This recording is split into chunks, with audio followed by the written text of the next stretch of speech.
6월 1일 화요일 S&P 500이 9거래일 연속 사상 최고치를 새로 쓰며 행진을 이어갔습니다. 다우는 0.45% 오른 51,308포인트로 신고가를 다시 썼고 S&P 500은 0.13% 오른 7,610포인트, 나스닥은 0.03% 강보합인 27,094포인트였습니다. 오늘의 진짜 주인공은 필라델피아 반도체 지수로 무려 5.87% 폭등하며 시장을 끌어올렸습니다.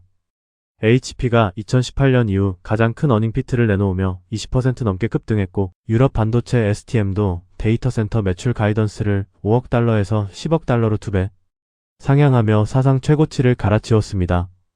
중국 텐센트는 위챗에 AI 에이전트를 시범 도입한다는 보도에 10% 폭등하며 2022년 이후 가장 큰 단일 상승을 기록했고 알리바바와 JD도 동반 강세였습니다. 반면 피트코인은 7만 달러 선이 깨지며 한 주 동안 8% 넘게 빠졌는데 피트코인 ETF는 12거래일 연속 자금 유출로 역대 최장 기록을 세웠고 어제 스트래티지의 매도 발표가 매도세를 가속시킨 영향이었습니다. 4월 9인 데이터 JOLTS는 760만 건으로 거의 2년 만에 최고치였지만 실제 채용은 오히려 둔화돼 고용도 적고 해고도 적은 정체 환경이 이어지고 있습니다. 서부 텍사스 산원유는 다시 94달러로 올라섰고 10년물 국채금리는 4.45%로 소폭 안정됐으며 환율은 1,517원이었습니다. 개별주에서는 두 명의 큰 자산 운용자가 비슷한 시점에 서로 다른 메시지를 내놓아 눈에 띄었습니다. 블랙록의 링리더는 이렇게 본 적 없는 시기다. 멀티플은 오히려 작년 10월보다 낮고 1년 앞 이익 성장 전망이 20% 넘는다며 계속 들고 가야 한다고 했고 노무라의 앤디 골드버그는 같은 시점에 AI는 진짜이지만 히컵 즉 한번 출렁임이 오는 건 시간 문제다. 지금이야말로 루틴한 비중 조정을 시작할 때라고 권고했습니다. 둘 다 데이터를 인정하면서도 권고는 정반대였습니다.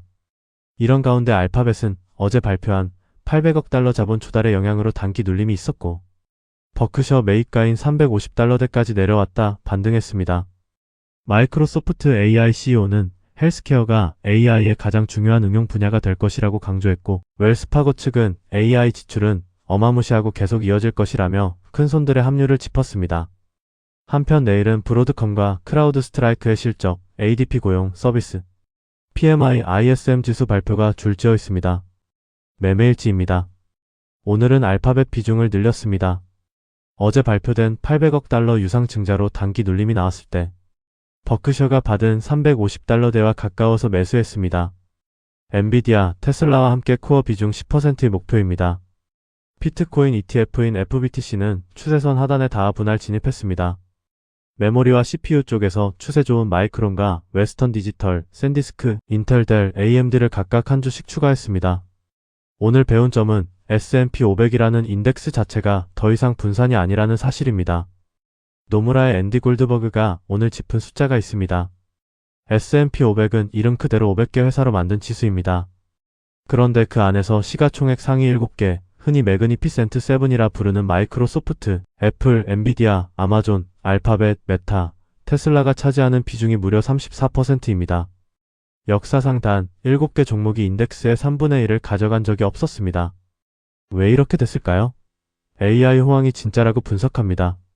골드버그도 AI는 분명히 여기 있고 몇 년에 걸쳐 차곡차곡 쌓여왔다고 했습니다. 시장에 들어온 돈이 가장 빠르게 성장하는 이 7개로 쏠린 것은 자연스러운 결과입니다. 그런데 이런 말도 덧붙였습니다. 한 번의 출렁임은 반드시 옵니다. 그때 매우 불편할 것입니다. 집중이 클수록 그 안에 한 종목이 흔들리면 인덱스 전체가 흔들립니다. 한국과 거의 같은 패턴입니다.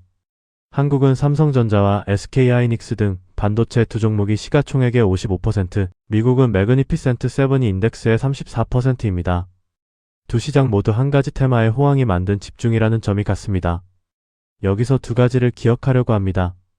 첫째, 인덱스를 사면 분산이 된다는 통념이 지금은 안 맞는다는 점입니다. S&P 500 인덱스 ETF를 한 주 사도 그 돈의 3분의 1이 자동으로 매그니피센트 7에 들어갑니다. 코스피 ETF를 사도 같은 식으로 절반이 반도체 두 종목에 들어갑니다. 인덱스가 곧 한 테마 베팅에 가까워졌습니다.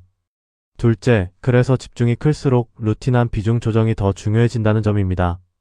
너무 오른 곳에서 일부를 빼서 그동안 덜 오른 곳, 즉 채권이나 다른 섹터, 다른 지역으로 옮겨두는 일을 미루지 않는 것입니다.